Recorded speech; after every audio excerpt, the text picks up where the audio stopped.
If you have followed the saga around Twitter/X since Elon Musk bought it last year, you know one thing. I think Twitter's finally done. Twitter's finally done.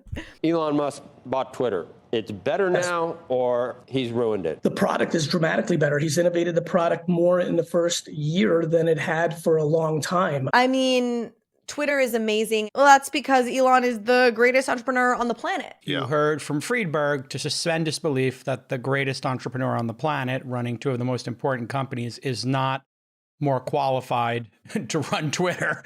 Or he's a complete idiot. Elon is a fucking dumbass. To be a curious and intellectually honest person in today's world of X is like living in a tale of two cities, or a tale of two X's. In one, X is Gotham being run by the Joker. In another, it is Eden on its way to a free speech utopia where we can solve the ills of humanity and civic discourse. I am Carly Riley, and in light of the 1-year anniversary of Elon purchasing the app X, and a slew of recent reports saying that advertisers have newly pulled out of the platform, we are going to take an honest look at what is happening on X. But first, I do have to say thank you so much to our sponsors, Ledger, Web3Sense, and OpenSea. Let's hear it for them. Let me introduce you to a brand new company that I could not be more excited about, Web3Sense. A Web3 analytics platform that combines on-chain data with social media insights to give you the deepest, most meaningful intelligence into any NFT community. I have tested other analytics platforms out there, but Web3Sense has the most comprehensive capabilities I've seen in the NFT ecosystem. They apply sophisticated data science to wallet histories to determine behavioral patterns and help shape predictive analytics. In other words, they can tell you which Twitter accounts are actually the influencers in your space. And they can tell you what resonates most within a community by looking at what other communities token holders are involved in. The number of use cases here is virtually unlimited. So whether you're a trader, creator, institution, brand, agency, I promise Web3Sense has data that you want to see with the deep and actionable insights that you need to build, analyze, grow, start, whatever you want to do within the NFT space and in terms of building a business and a community. Now, they are still in very early days, so they're eager to connect with the community. So if you're interested in learning more about what Web3Sense can do for you and your business, and you should be, go and fill out the very short form linked to in the show notes, and someone from their team will reach out with more information and an opportunity for a product demo. Trust me, you won't regret it. Okay, the main problem with the conversation around X is, of course, Elon Musk. It feels like everyone has an agenda because on the one side, you do have a lot of people in media who do seem to really, really hate Elon Musk. And that makes it feel like you may not get honest reports about how X itself is doing if the reporters have some sort of ideological beef against the founder.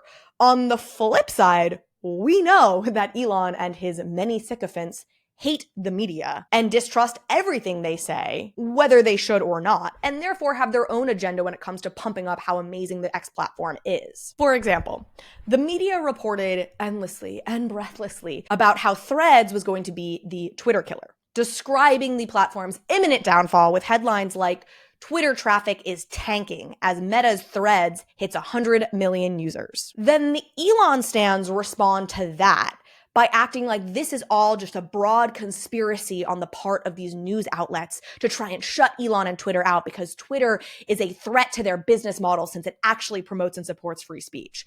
And you'll have outlets like Zero Hedge say things like this.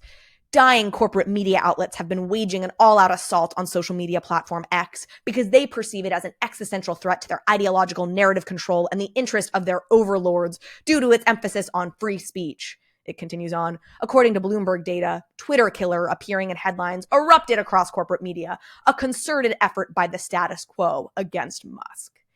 Which, sure, maybe, or, and just go with me here, the largest social media company on the planet, Meta, launched a competitive product to Twitter at a time when Twitter was frankly vulnerable because a lot was in flux after Musk took it over. And 100 million users did sign up for Threads very quickly, one of the most quickly adopted apps of all time. And reporters need engagement and clicks. And so they said things like Twitter killer because it made headlines. Now, look, there are times where I believe that the media does conspire against certain individuals. For example, in the presidential election here in the United States, Bernie Sanders, I believe, was conspired against. And network heads did tell reporters that they had to cover Bernie in certain ways and make him seem less legitimate when he was running against Hillary. That kind of stuff does happen very occasionally. But by and large, media is just reporters trying to get clicks on headlines. And Twitter killer was a fairly reasonable way to describe this app in a way that would also generate clicks. And yet, those Twitter killer headlines have so far turned out to be pretty wrong, which is why trust has eroded in the mainstream media, because we were all bombarded with those headlines, and then what was being prophesized didn't really turn out to be true. So again, it begs the question, how is X really doing? Well, look, part of this was precipitated because there's been a slew of new headlines recently talking about how advertisers are pulling off of the platform. And that is true. Advertisers are pulling out, and the advertising situation for Twitter is not good. The New York Times is reporting that they may lose $75 million in revenue based on these new advertisers that have pulled out. I have no reason to question that number. Who knows exactly what it looks like? The point is, Elon and Linda Yaccarino, who is the CEO now, they are failing on the advertiser side, with companies like Apple and Disney pulling the ads that they had been running on the platform. But you would also be forgiven if you were like, wait, Disney and Apple were still advertising on X? I feel like all I've heard for the last 12 months is how all the advertisers had already pulled out of the company because of headlines like this from June of 2023, just 5 months ago, where it said, Twitter's US ad sales plunge 59% as woes continue. Well, as it turns out, a number of advertisers had actually returned to the platform after Linda Yaccarino took over as CEO, but that didn't really get covered. And this is part of the crux of the problem, which is that the media will endlessly cover when advertisers pull out or when there's bad news for the platform when it comes to traffic and engagement, but they don't seem to report the counter narrative. They're not reporting when the advertisers actually come back after Linda Yaccarino stepped in as CEO. In any case, this most recent exodus by advertisers is connected to the sense that there is anti-Semitism on the platform in general. Elon and Twitter are currently suing Media Matters for a report that claimed that some of the advertisers' content was being featured next to anti-Semitic content, and accusations about Musk himself being anti-Semitic. But here's what I know. If advertisers can get eyeballs and value by advertising on Twitter, they will be back within 6 months. Kanye literally tweeted, I'm going to go DEFCON 5 on the Jews, and Adidas is still selling his shoes. Instead of holding Kanye accountable for his behaviors, Adidas just kept throwing more and more money at him. If the advertising works, companies will make their big public showy display about how they've left the platform, and then they will quietly come back on within the next couple of months. Now, there is still an open question about how much advertising on X actually works. As somebody who has run ads on Twitter, it's never been a great experience or never been as good of an experience as compared with some of these other social media sites. But clearly companies felt it was still worth it to some degree. And certainly a large part of all of this is traffic and eyeballs on the platform. If brands feel they can get in front of the people they want to get in front of by using Twitter, they will do it. Which brings us to this question of traffic. Once again, Elon will tell you that things on the platform are going great. NFL views on X are up 41% because, as Linda Yaccarino puts it, it all happens on X. Tucker Carlson is getting billions of views on his show here compared with the measly millions he would have gotten over at Fox News, etc., etc. Meanwhile, the media, of course, is telling you the exact opposite. One recent Axios headline says X usage plummets in Musk's first year. Mashable ran the headline, Twitter/X is losing daily active users. CEO Linda Yaccarino confirmed it. The truth is, it's really hard to know how things are actually going on the traffic front. First of all, there are a million different metrics you could use to measure this. And second of all, now that X is a private company, it doesn't have to report a lot of this data. So it's gatekept behind Linda and Elon. Now, Linda said at a conference that there are 225 million daily active users, which would mean it was down by about 5% from this time last year. But then Linda said, well, actually, it's somewhere between 200 and 250 million active users, depending on the day, which means it might actually only be down by like 3%. Elon says that it has overtaken Instagram and Facebook by a significant margin in driving traffic through Google. And depending on where you get your numbers, Twitter is either the 5th or 7th most visited site on the internet in the world. So look, using something like SimilarWeb, which compares traffic across different sites and looks at traffic on a website over time, it does seem like traffic to the platform is down a bit year over year, which is what a lot of outlets are reporting.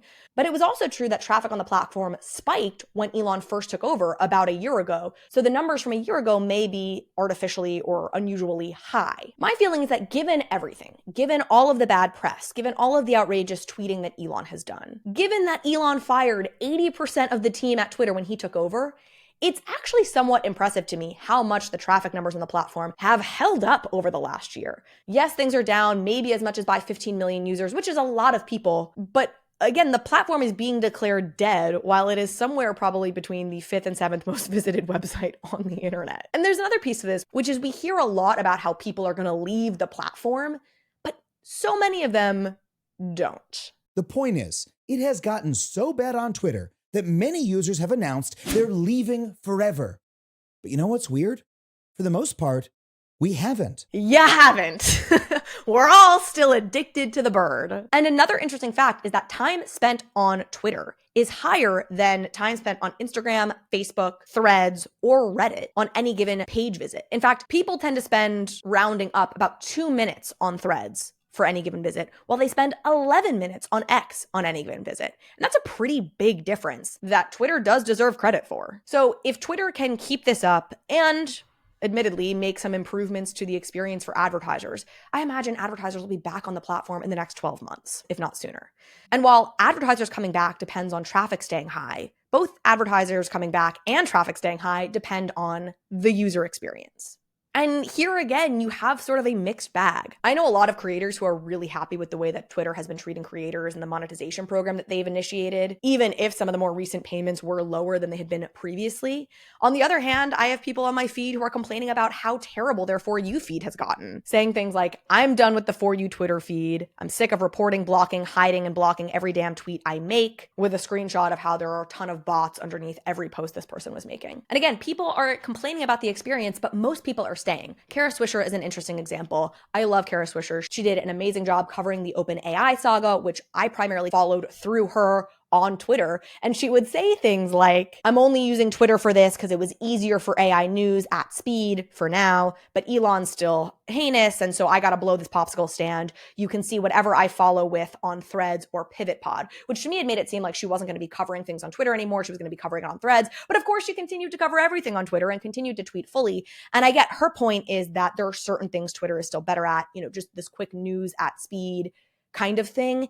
And yet, the data showing that people spend more time on Twitter when they're on it than any other platform would suggest that it's good for more than just a quick hit AI news at speed experience. Personally, I really loved the user experience on Twitter when it came to the OpenAI saga, but I have had other points in time, even recently, where I really have felt like the experience has been poor, where I have gotten a lot of bots on my replies more than usual. Frankly, I think it's too early to really tell where this is all going to go. I respect the fact that Elon is somebody who wants to move very quickly, to use a cliche here, move fast and break things. I actually respect the fact that he has maintained a certain kind of entrepreneurial spirit and this attitude of like, ship a product, if it doesn't work, fix it, change it, ship it again, which can feel very messy if you're a user and can feel unprofessional, but is actually how you make a product best fastest. Now, I don't know if that's where we're going to end up. I'm very skeptical of the idea that we're going to get a super app here, but I actually don't mind that process of iteration that others seem to see as messy. In any case, my primary takeaway in doing a bunch of research for this is that the Elon sycophants are petty and ideological, and in some cases completely delusional. Elon is an asshole who punches down really regularly in ways that I think are really unbecoming for somebody who is such an unbelievably talented entrepreneur. And I know all the people who are looking at me like, he's not actually talented. He didn't even start Tesla. Oh my God. Have you ever worked anywhere ever? And don't even at me with that stuff. On the flip side, the people who absolutely hate Elon, as you can see based on the reaction I was just having, are also fairly deluded. To act like because this man took over as CEO of Tesla and didn't literally found the company from day one, that he does not get a lot of credit for everything that has been built by Tesla over the last decade is insane and shows a complete lack of understanding of like how businesses work and run and how integral a CEO and leader is for an organization that grows as much as Tesla has over the last 10 years under Elon's leadership. Only time will tell where it goes from here, but anyone who is prognosticating about exactly where Twitter is going, it's taking us to euphoria, it's going to hell, doesn't know. Because the truth is the data isn't conclusive one way or another. All right, folks, I hope you enjoyed this episode. If you did, please consider subscribing to the channel or commenting or liking. I really, really appreciate it. I would be curious. I'm sure I'm going to get a lot of angry comments if I invite this, but I'm curious what you think of Twitter these days and what you think of Elon Musk. And with that, have a great evening, and I will see you next time. Y'all know the phrase, not your keys, not your crypto. Well, in a world where too many people have had to learn that the hard way, Overpriced JPEGs is proud to partner with Ledger, the world leader in critical digital asset security.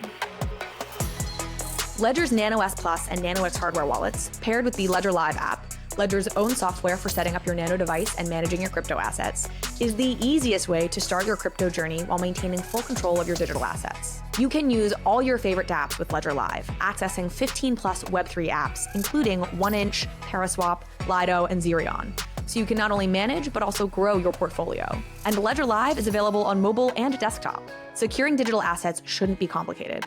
Ledger is as easy as it gets. Uncompromising security, effortless connectivity, full transparency, Ledger is your one-stop shop to trade and track crypto, grow your assets, and manage NFTs.